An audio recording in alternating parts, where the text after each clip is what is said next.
This conference will now be recorded.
All right, I see everybody's still loading on, so we will give it another 30 seconds or so and we will go ahead and get started.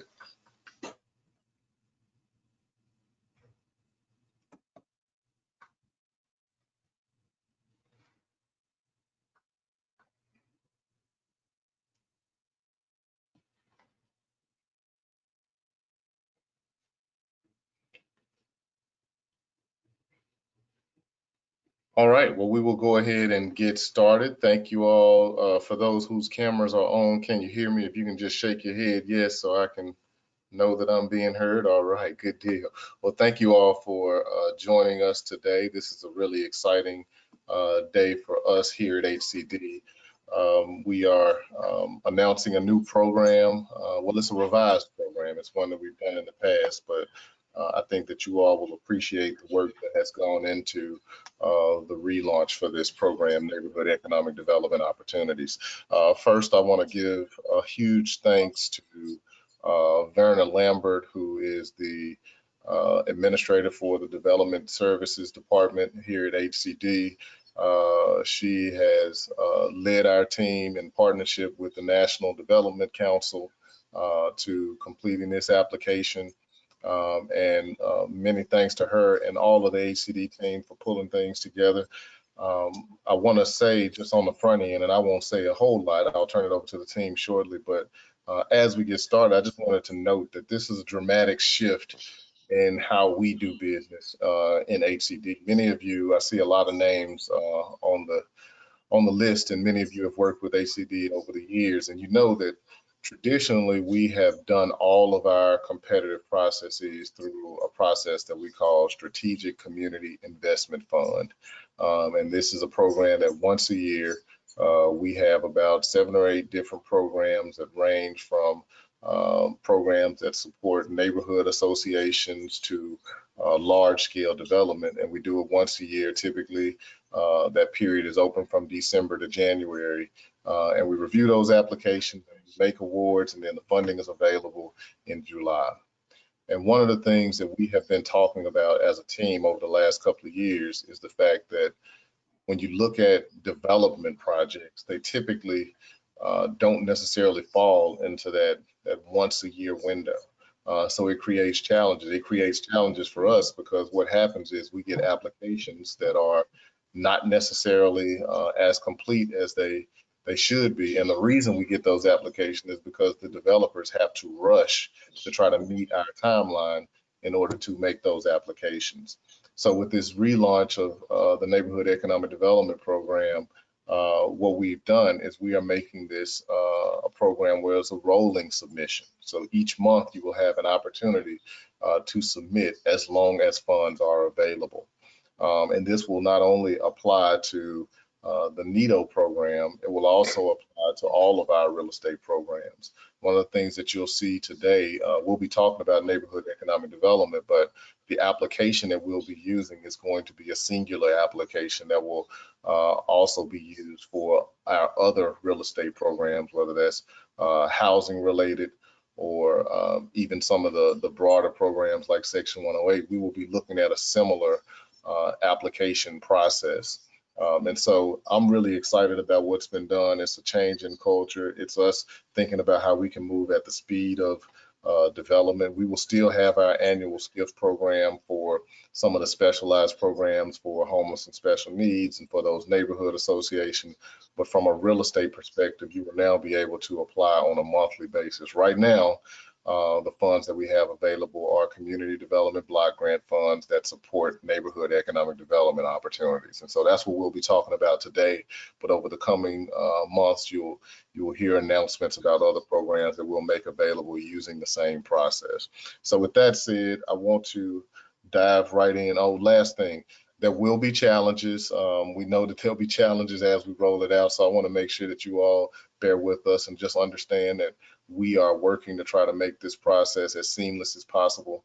And there'll be some stumbles, and we'll pick ourselves up and we'll make sure that we get things right, because our end goal at the end of the day is to be able to help as many Memphians as possible and make sure that we are doing everything we can to revitalize our communities. Now, with that said, I'm going to turn it over to our compliance administrator, Tanya Coleman. Tanya is a fabulous addition to our staff. She's been here for about a year now, and she's definitely hit the ground running. She's going to give some of the ground rules of CDBG, and then we'll dig deeper into the application. Tanya. Thank you, Paul. Good morning. As Paul said, my name is Tanya Coleman, and I'm the HCD compliance administrator. If we can go to slide 1.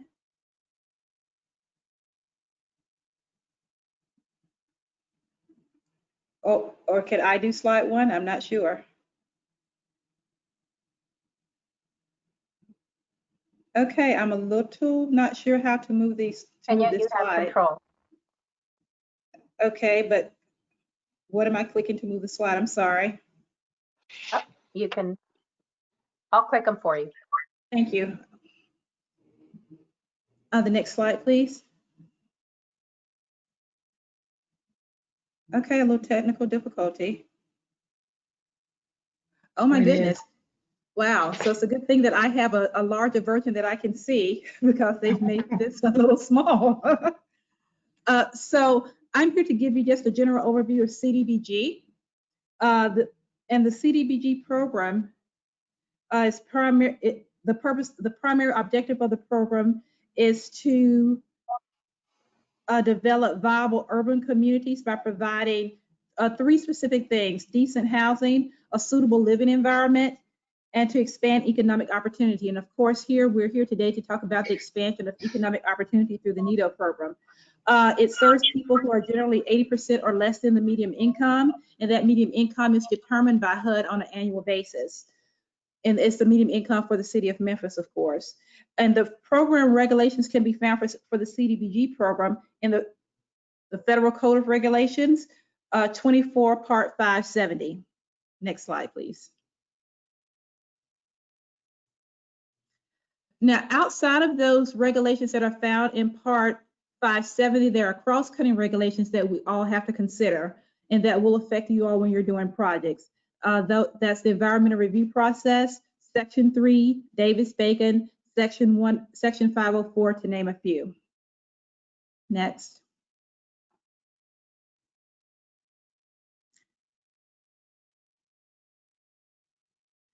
Next slide, please.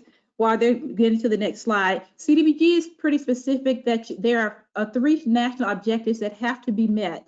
Now, you don't have to meet all 3. You have to meet at least one of those 3 objectives, of the 3 national objectives. And those objectives are benefit low and moderate income persons, prevent and or eliminate slum and or blight, and to meet an urgent need.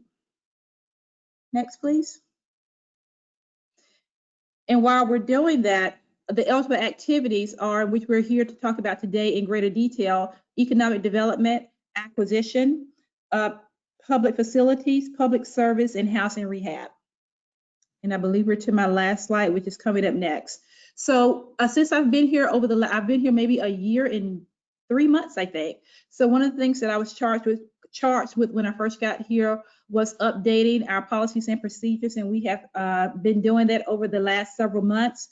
So we're going to be presenting you a draft version of those policies and procedures that'll be linked, I believe, in the workbook that you're going to see later. And we're doing an overhaul of all of our policies and procedures. We have some in place, but we're just updating all of them. So it's going to be the total manual will be in 7 parts, but the parts that are important for you all today are parts 1 through 4, which is an organizational overview, general program requirements, cross-cutting requirements, which we talked about a second ago, and the CDBG program management policy and procedures.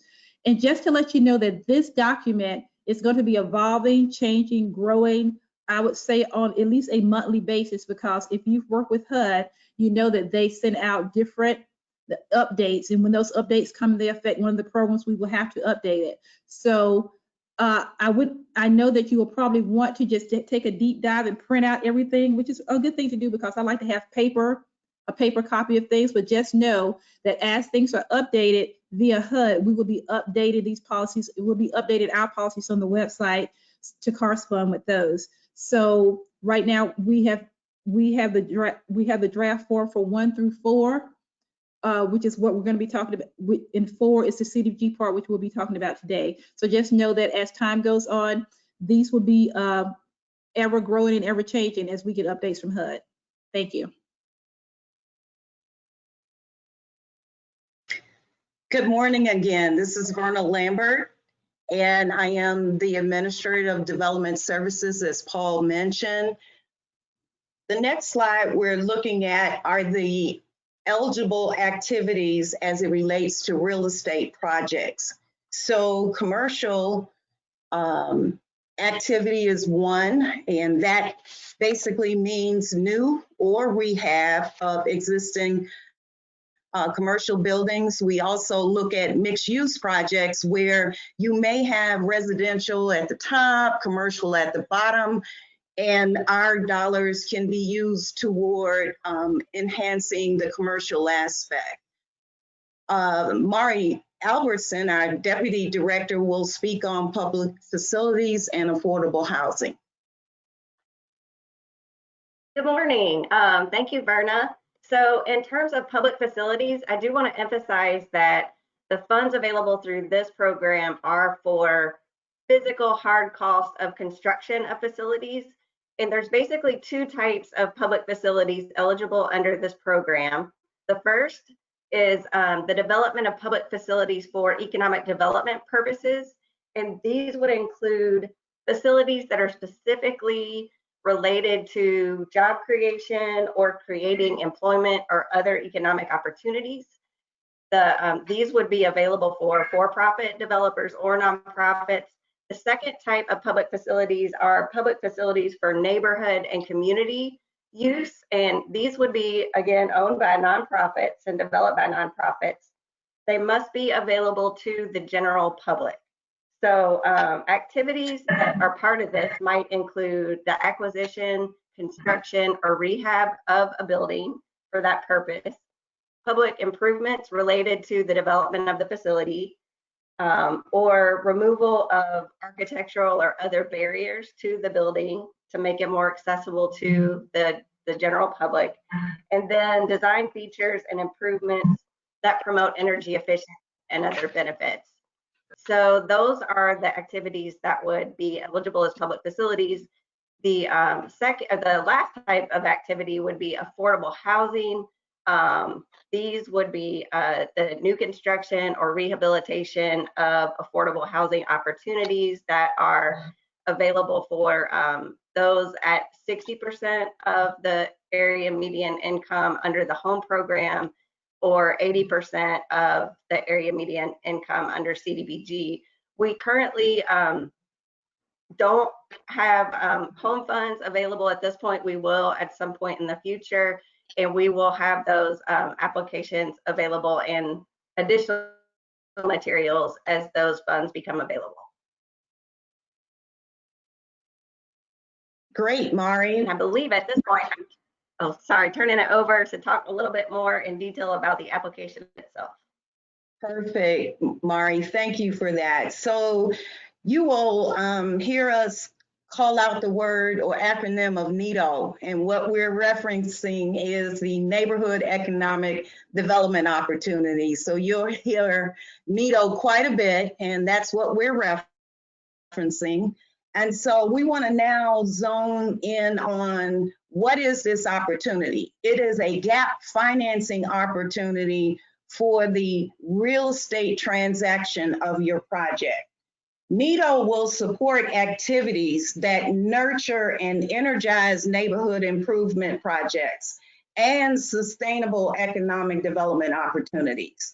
So we have categories of special economic development.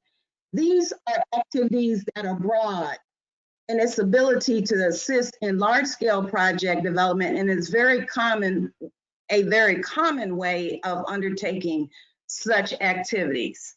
We also, as Mari mentioned, this will include acquisition, construction, reconstruction, rehab, or installation of commercial and industrial buildings. So we want to also talk about financial assistance for both private and for-profit in this form of a loan or interest subsidies. We also can use these dollars for commercial rehab or new construction, as I mentioned before. So this would entail if you're working on a new strip center or a independent commercial piece that needs to be constructed or facades, this will fall into the category of commercial rehab or new construction. We also have the mixed use that I mentioned earlier, and then the public facilities as Mari described.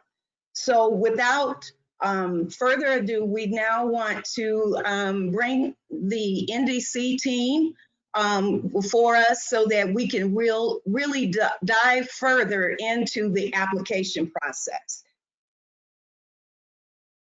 Raquel, turning it over to you. Great, thank you, Verna.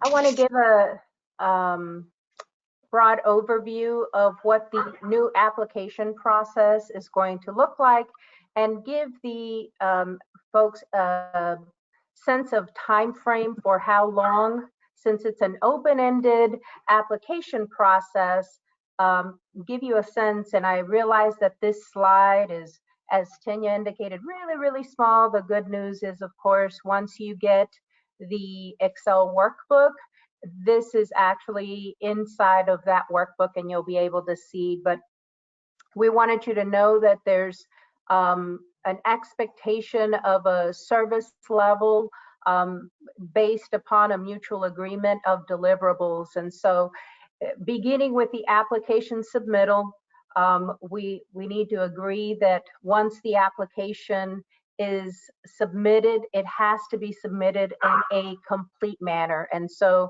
you'll see once Sheldon Bartel, my colleague, walks you through the step-by-step process that the application actually will not be able to be submitted until it is complete and has all the appropriate attachments. The next step in the process is that it goes through that completeness review. So even if you upload, for example, one of the exhibits, if the exhibit is incorrect, then it would be kicked back to you, and that's where the process would end. That completeness review, the service level agreement is that it will take about 15 business days to get that done. Hopefully will be shorter than that, but depending on how many applications get received, 15 business days is what's reasonable for the city to do. The next step is threshold reviews, scoring, and ranking. So the city will basically show you in the application what the minimum threshold requirements are for them to even consider. That's basically a review of both federal regulatory requirements as well as local priorities. And from that, they will score and rank applications, especially as it relates to their priorities. That process will take about 5 business days. The next step is they will have preliminary underwriting review, and that's sort of where NDC steps in to take a look at all of the preliminary due diligence items that are traditionally submitted with the application, including the spreadsheets that are the development budget, pro formas, or cash flow statements, and the sources and uses of funds, even if only on a preliminary basis for the projects. That will take about 15 business days for us to do, and then we move on to applicant interviews. Applicant interviews, we found even in the prior process, was extremely helpful because it provided the applicants an opportunity to clarify any information in the application that was either vague or unclear, or where we weren't sure the current status of the project. The next step after the interviews is really to allow the applicants to submit a one-time supplemental information for the application to be considered complete. So if after the threshold review and preliminary underwriting and we do the interview, there is a need to provide additional information, the city will allow one-time submittals to reconsider the application and to make it a complete underwriting package. Because from that, we have to move to the full feasibility analysis, the public benefit analysis, the full underwriting and negotiating, so that that process will take us 15 days to get you to really what is a preliminary award or conditional commitment. That box right there is extremely important. That is HUD language, right? It is preliminary award, is the signal that you are getting from the city that they are interested in the project, that they are willing to commit up to a certain amount of funding. In the case of a conditional commitment, it means that the only thing that's keeping the city from executing a contract on the project is an environmental review. If there's more due diligence that's necessary, the maximum amount of commitment, if you will, that the city can do is a preliminary award, right? The regulations don't allow the city to give any more firm commitment than a preliminary award. But it does allow you to go forward with expending any real dollars on getting the full third-party market analyses, any environmental studies, any other real expenditures on the project that will be required for contract execution. But as you see, that preliminary award from the beginning of the process to then, you're talking about approximately 72 days to get you from the application, if everything goes well, a maximum amount of 72 days.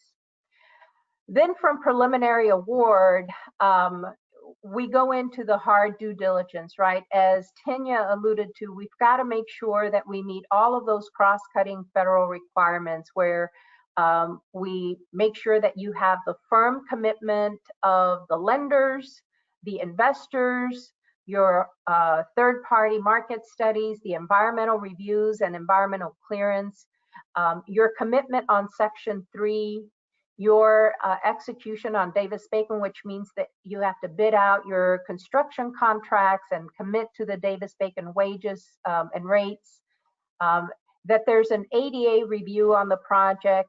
If your project involves any existing structure that is occupied, there's got to be a URA relocation plan, a Uniform Relocation Act plan. If there's any housing component of the project, for example, in a mixed-use project, in the case of NEDO, that there's an affirmatively furthering fair housing plan. And then we've got to have a review of the construction contracts.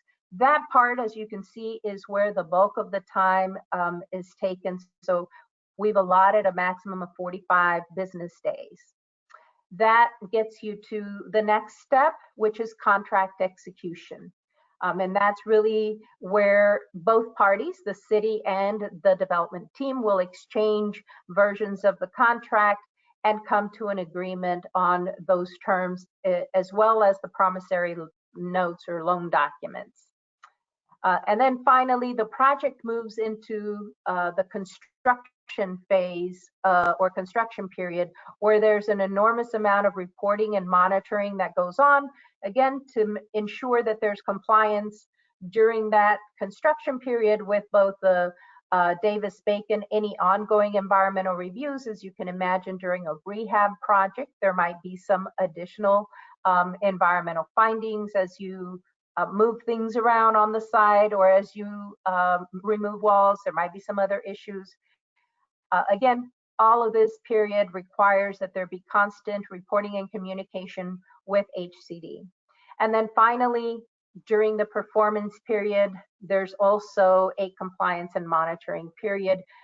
So depending on the actual type of project, for instance, if it is an economic development, commercial, new construction, more than likely the national objective or public benefit that you're meeting is either the creation of jobs or the provision of specific goods and services to low to moderate income families.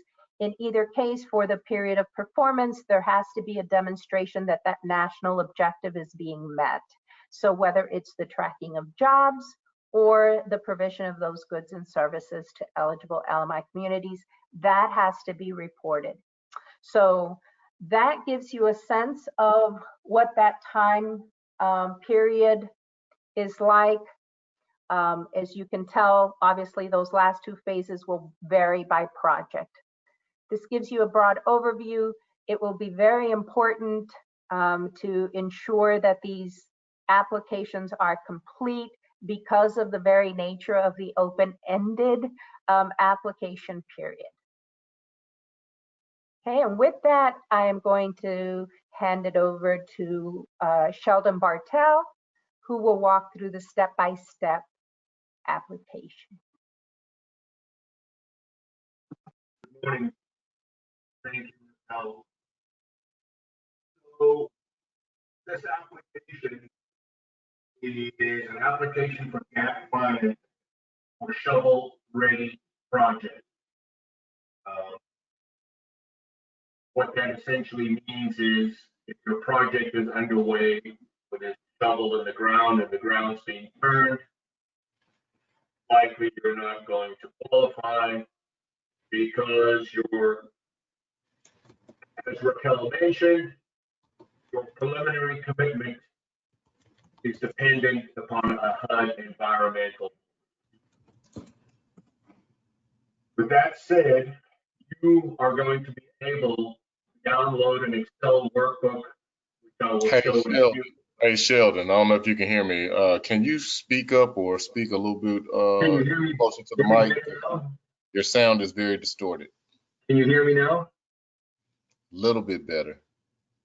Let me do something. I apologize. I am going to pull in. Give me 1 minute to dial in. It might give me a better.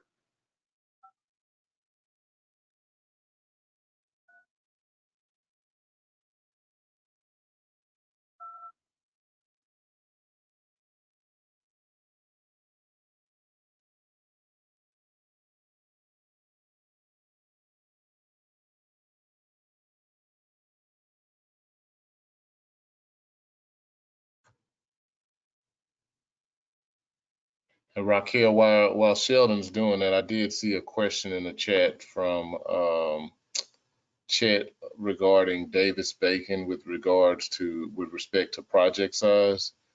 Is that a question that you can answer, or Tanya? Hey, so this is Tanya.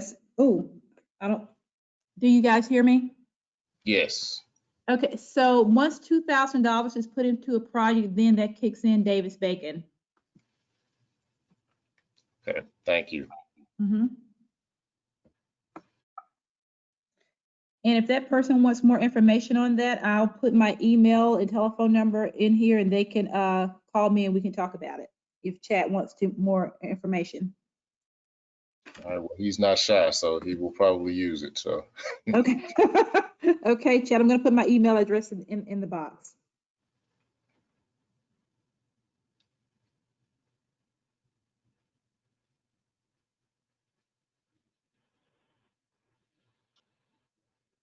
And Sheldon, as you're logging on to the phone line, just to let you know, you do have controls to the PowerPoint.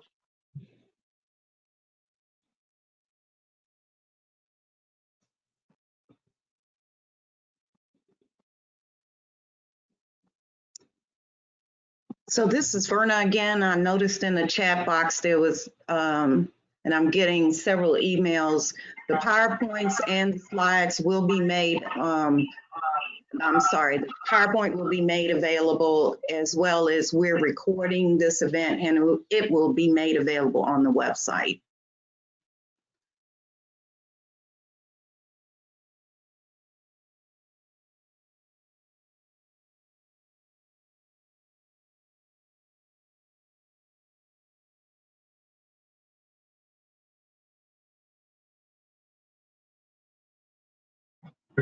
Can you hear me Yes. better now?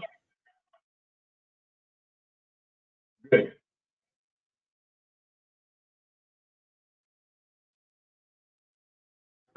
So I left off by. Sheldon, mute your computer.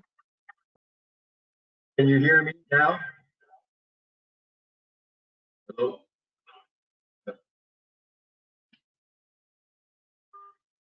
Yes, but I'm getting some feedback, so I need you to How mute about your now? computer. How about now? Good. Good? Thank you.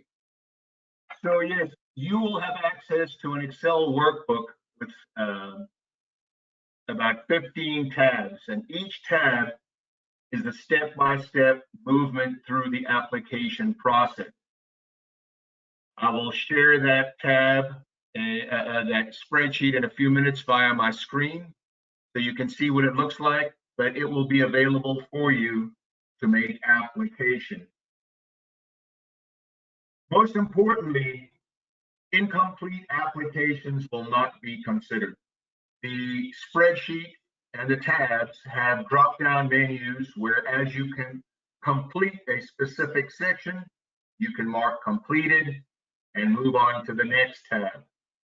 At the very end of the spreadsheet, there is a function that will go through and check and make sure that you've completed all the required sections. And at that point, it will give you the green light, allow you to initial or sign and submit the entire workbook or Excel spreadsheet with attachments as required and instructed on the spreadsheet back to the city. Applications will be evaluated according to a threshold assessment. I'll talk about that in depth in a few more minutes. Project prioritization, how it fits into the city's goals and objectives and plans. And then, of course, underwriting review. Does the project make sense? Does it meet the objectives, etc.? Applications not meeting the threshold criteria will not be considered. Can we move the, there we go. So here is an example of some threshold requirements. For CDBG dollars, the project must serve households at 80% or below of the area median income. For home funds, serving households at 60% or below of area median income. If it is a home project, you would have to complete a multifamily AFHMP, and that is discussed in the Excel spreadsheet. It's a big acronym, but essentially it's a marketing plan that's required. Your project must meet one of the CDBG national objectives that were discussed earlier and will be available for your review in section 1 through 4 of the HUD or the city's policies and procedures as it pertains to the use of these funds. Links to those policies and procedures will be in the final tab of the application spreadsheet under information. There will be several links for you to click on, take you and assist you complete your application. Your project must be located in the city of Memphis and have a site plan. And the number 2 after site plan says that when you submit, your initial submission must have a site plan attached. How you're going to use the CDBG dollars as the gap in your project. You must provide evidence of site control. Number 3, again, in order to proceed, you will have to show documentation of site control, and you must provide an appraisal as well as a supporting pro forma assumptions. We're looking for a budget. It should be in an unlocked Excel spreadsheet that we can look at. Essentially giving the assumptions and the projections for the operations of the project post-construction or completing. Again, on the blowout on the slide, you can see submissions and exhibits that are included in the workbook. Next slide. At this point, can you back up one, please? At this point, can I share my screen so I can show what the Excel spreadsheet looks like? You can. There we go. You need to make me the presenter, please.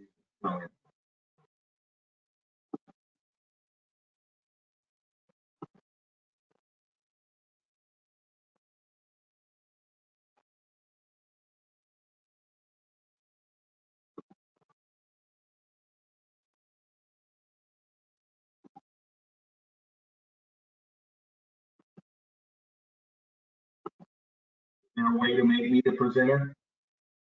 Yes, There we you go. are. Thank you. Mhm.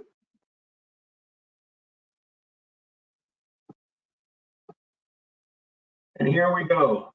Microsoft Excel funding application for real estate projects through the Neighborhood and Economic Development Opportunities Program of the city of Memphis. Across the bottom of the spreadsheet are the tab names. We have application process overview that my colleague Raquel just reviewed. We have listed out for you the application with the evaluation criteria so you can read it and prepare how to put your best foot forward on your application.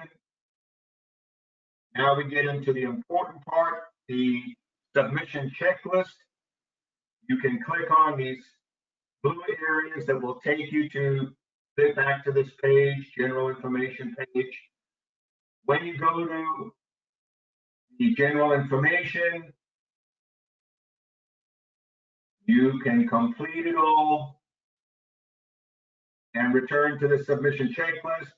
When you are complete, there is a drop-down menu. You can select completed.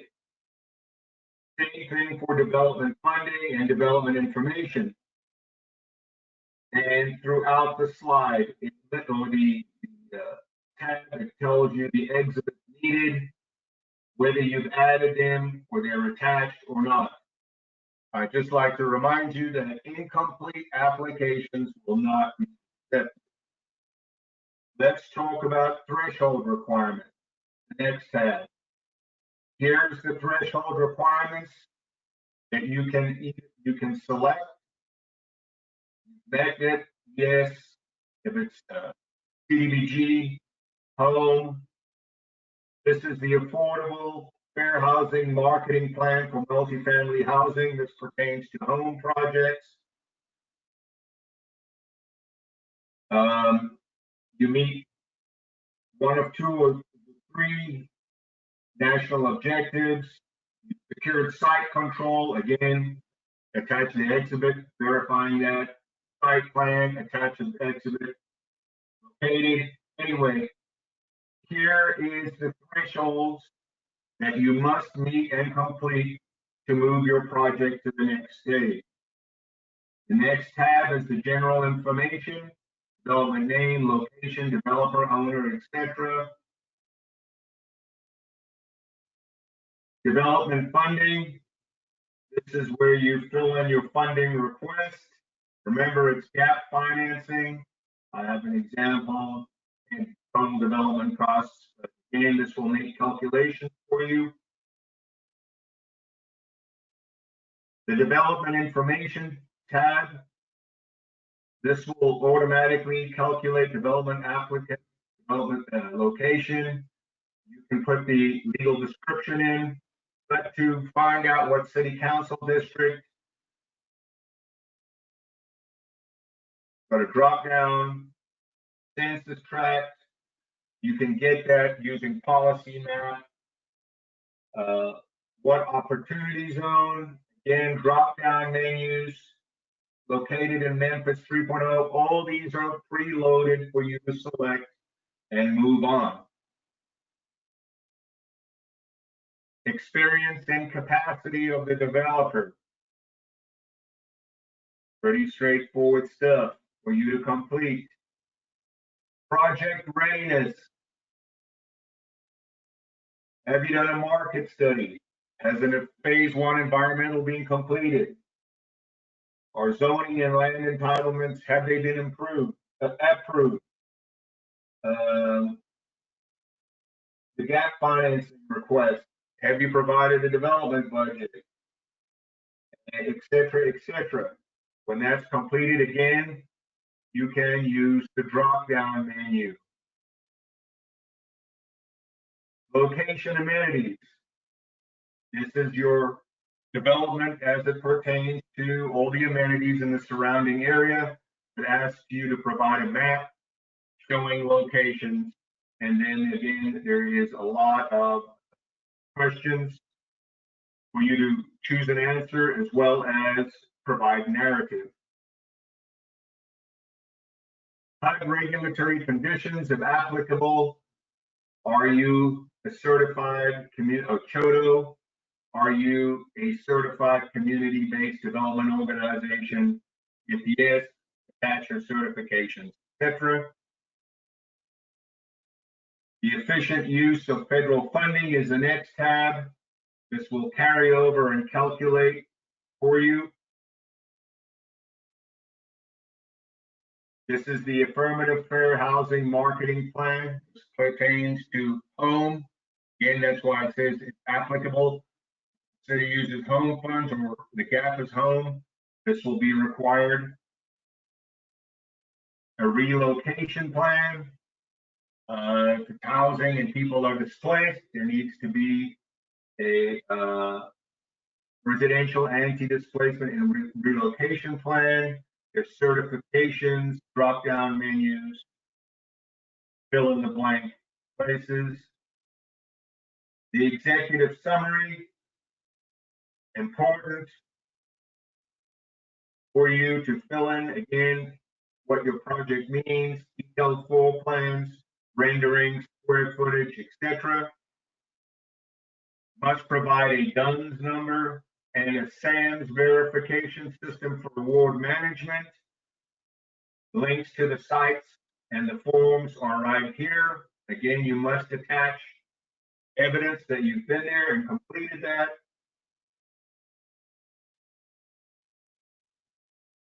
Conflict of interest requires a signature that you've reviewed and agreed.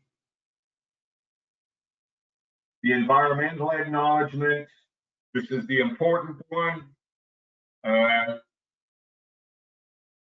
Again, you go through, sign, authorized signatory. Project underwriting acknowledgement, CDBG, home funds, again, certifications. Small women's and minority business enterprises. This is where you can find out more about this program. Link. And again, certification. The city's Section 3 Opportunity Plan, more information. There is a PDF version of the program, the city's Section 3 program. You can click on it, it will open a window. You can see if on the HUD site who's registered, who's not, selection. And finally, the signature page in red. This will turn green when your project is ready to be submitted. It will alert you that you have checked all the right boxes and completed. The same thing with the name of authorized signatory. If you've not certified where it's required on all the different tabs, this will not go from red to green and you cannot proceed. And this is the tab, the more information page, that talks about CDBG activities. Here are the policies and procedures, parts 1 through 3, part 4. You can find census tracts, city council districts, where your project is located and the population it serves. Development site characteristics, this is on your own. Land density, where to go, opportunity zones, where to go. Essentially, this is a, what's the word I want to use? A reference chart and a place to get information to help you complete. So with that said, that is what the Excel workbook will look like for your application.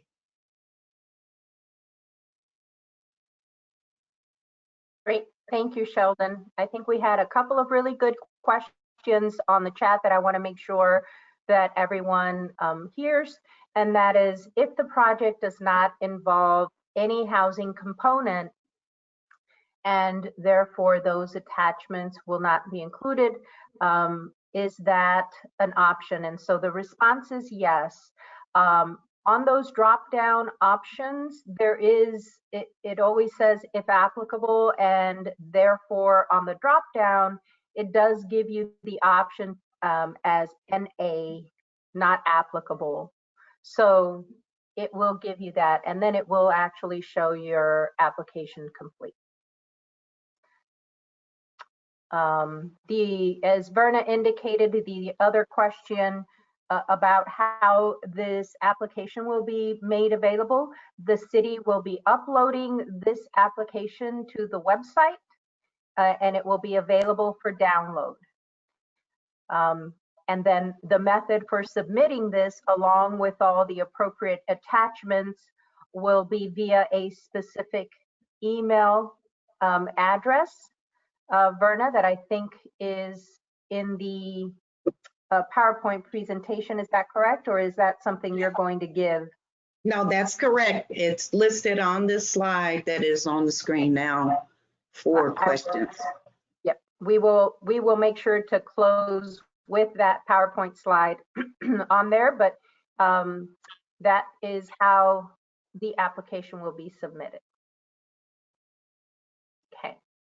So with that, I think we are open for questions for any of the team members. So Paul, Mari, Verna, Tanya, Sheldon, and myself.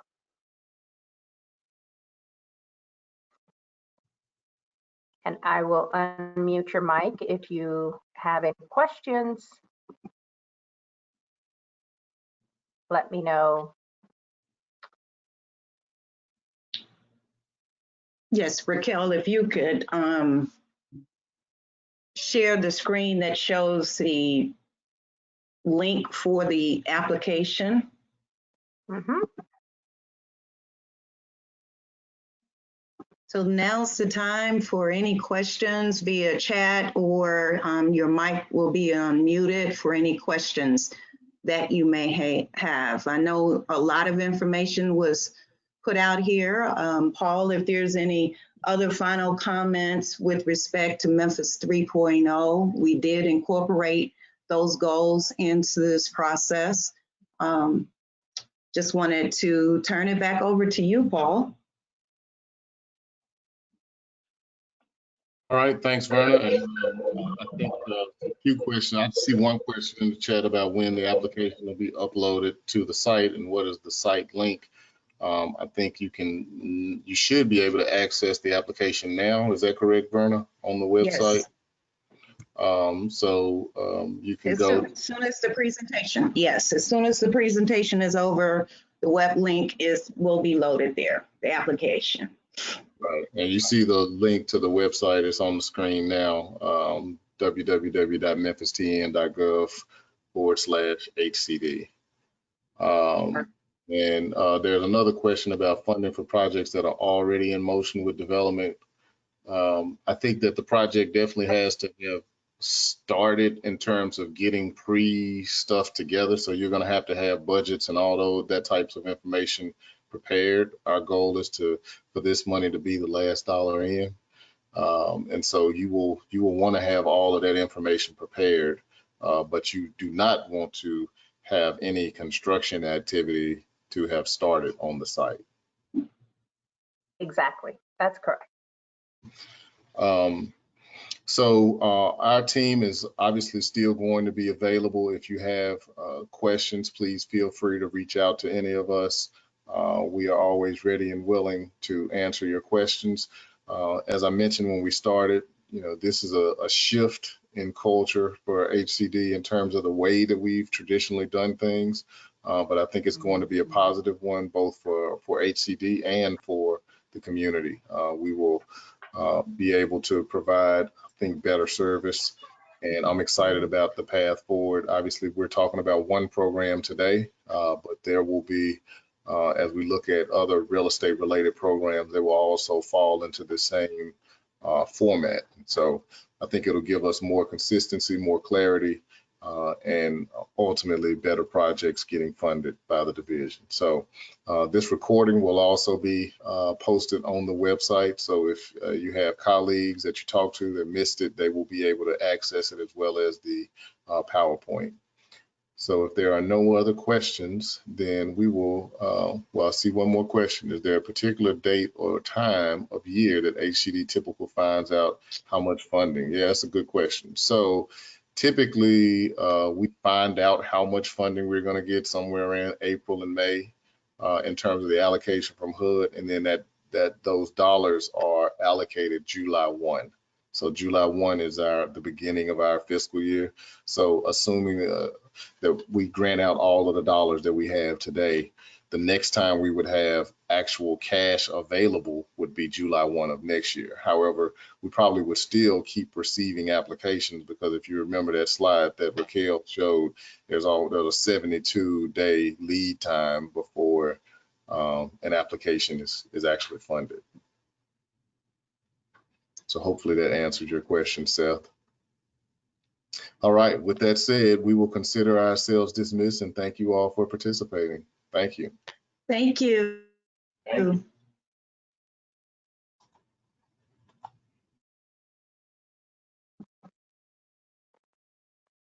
Thank you, everyone.